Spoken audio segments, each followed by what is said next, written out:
আসসালামু আলাইকুম রহমতুল্লাহ।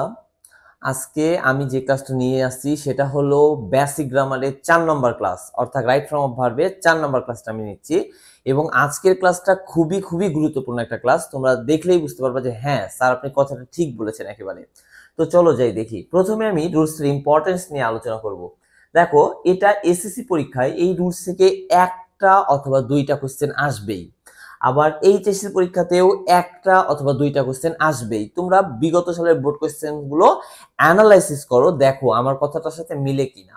আর একেবারে এই বিষয়টা নিয়ে আমি ক্লিয়ার করে দিব ছোট্ট এই রুলসটা দিয়ে। দেখো, এখানে দেখো আমরা প্রায়শই রাইট ফর্ম অফ ভার্বে যে বিষয়টা লক্ষ্য করি সেটা হলো যে to be verb plus ING যুক্ত হওয়ার কথা, তাই না? কিন্তু কখনো টু বি ভার্ব প্লাস আইএনজিও হয়, আবার কখনো টু বি ভার্ব প্লাস মূল ভার্বে ভি থ্রিও হয়। তাহলে কখন কোনটা হয় আমাদের এই বিষয়টা জানতে হবে। আমরা অনেকেই জানি না এটা, কিন্তু আজকে আমি এটা একবার ক্লিয়ার করে দেবো ইনশাল্লাহ। দেখো, এই যে ইজ প্লাস মূল ভার্বের সাথে আইএনজি যুক্ত, আবার ইজ প্লাস মূল ভার্বে ভি থ্রি, এটা সম্পূর্ণটাই নির্ভর করে সাবজেক্টের উপরে। কিসের উপরে? সাবজেক্টের উপরে। এই যে এই সাবজেক্টের উপরে ডিপেন্ড করে। আচ্ছা, কি ডিপেন্ড করে? সাবজেক্টটা হলো দুই ধরনের। এই যে আমি কর্নারে লিখেছি, দেখো, অ্যাক্টিভ সাবজেক্ট আর নাম্বার 2 হলো প্যাসিভ সাবজেক্ট। এখন ধরো স্যার অ্যাক্টিভ সাবজেক্ট কি আর প্যাসিভ সাবজেক্ট কি? খুব ইজি ব্যাপার। অ্যাক্টিভ সাবজেক্ট হলো ক্রিয়ার কাজ যদি ও করতে, সাবজেক্ট যদি করতে পারে তাহলে ওটাকে অ্যাক্টিভ সাবজেক্ট বলবো। আর ক্রিয়ার কাজ যদি ও না করতে পারে তাহলে ওটাকে প্যাসিভ সাবজেক্ট বলবো। চলো আমরা একটা উদাহরণ দিয়ে দেখি। যেমন তাহলে এটা সাবজেক্টের উপর ডিপেন্ড করবে। তো আমরা একটা উদাহরণ দিই। দেখো, I eat rice. I eat rice. আচ্ছা, আমি একটা কালো পেন দিয়ে লিখি, তাহলে তোমার একটু সুবিধা হবে দেখতে। আই ইট রাইস, ঠিক আছে? এখানে ভার্ব হলো ইট, তাই না? তাহলে আমি ভাত খাই, খাওয়ার কাজটা কি করছে? আমি করছি। তাহলে কর্তা তো ক্রিয়ার কাজটা করতে পারলো। তাহলে এইটাকে আমরা অ্যাক্টিভ সাবজেক্ট বলবো। এতে active, S A subject, A S active subject. তাহলে ক্রিয়ার কাজটা করতে পারলে ওটাকে অ্যাক্টিভ সাবজেক্ট বলবো, আর ক্রিয়ার কাজ যদি না করতে পারে তাহলে ওটাকে কি বলবো? Passive subject. তো চলো যাই, এটারও একটা উদাহরণ দিই। যেমন আমরা যদি বলি the task, T A S, the task is done by them. The task is done by them, তাহলে কাজটি তাদের দ্বারা করা হয়েছে। এখানে এখানে সাবজেক্ট কি?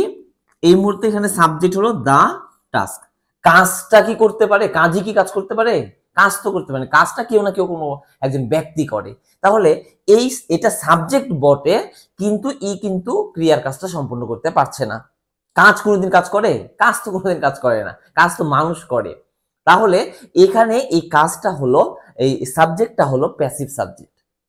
তাহলে প্যাসিভ সাবজেক্ট যেহেতু যেহেতু ক্রিয়ার কাজ করতে পারছে না, তাই এটা প্যাসিভ সাবজেক্ট।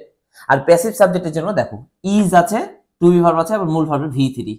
তাহলে এই যে to be verb, to be to be verb plus V three, তাহলে এই যে ইজ ডান।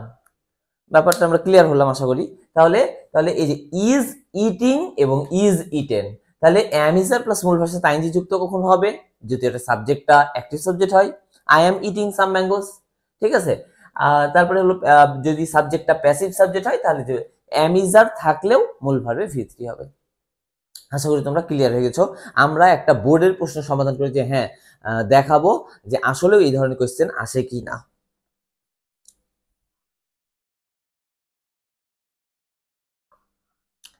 এই যে দেখো, আমি অলরেডি একটা বোর্ডের প্রশ্ন লিখেছি। কুমিল্লা বোর্ড 2019 সালে। তুমি প্রশ্ন যদি যাও দেখতে পাবো প্রথমে এই নাম্বারে দিয়ে দিছে, love for one's own country is known as patriotism. তাহলে দেখো এখানে ইজ নোন হলো, আমরা তো জানি এম ইজ প্লাস আইনজি যুক্ত, কিন্তু উত্তর ইজ প্লাস নোন হলো, নো নিউ নন। তাহলে নন তো ভি থ্রিতে আছে, তাহলে এখানে এই যে ইজ নোন হলো কেন? কারণ সাবজেক্টটা প্যাসিভ সাবজেক্ট, অ্যাক্টিভ সাবজেক্ট না। কারণ কি বলছে? Love for one's own country, অর্থাৎ দেশের প্রতি ভালোবাসা ইজ নোন। নো মানে কি? জানা, কিন্তু এখানে পরিচিতি হিসাবে হবে। দেশের জন্য ভালোবাসা ইজ অ্যাজ প্যাট্রিসম, অর্থাৎ দেশপ্রেম হিসাবে পরিচিত। ঠিক আছে? তো এই দেশের প্রতি ভালোবাসা কি ভালোবাসতে পারে? ভালোবাসা কোনোদিন ভালোবাসে না। ভালোবাসাই তো কোনো মানুষ, কোনো ব্যক্তি বা জনগণ এরা ভালোবাসতে পারে।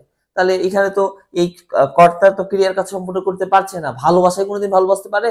কোনোদিনও তো পারবে না। তাহলে ভালোবাসাটা কোনো একজন ব্যক্তি দ্বারা হতে পারে বা জাতির দ্বারা হতে পারে, জনগণের দ্বারা হতে পারে। তো that's called passive subject. So এখানে অ্যান্সারটা হয়েছে ইজ প্লাস মূল ভার্বের ভিত্তি। ঠিক আছে?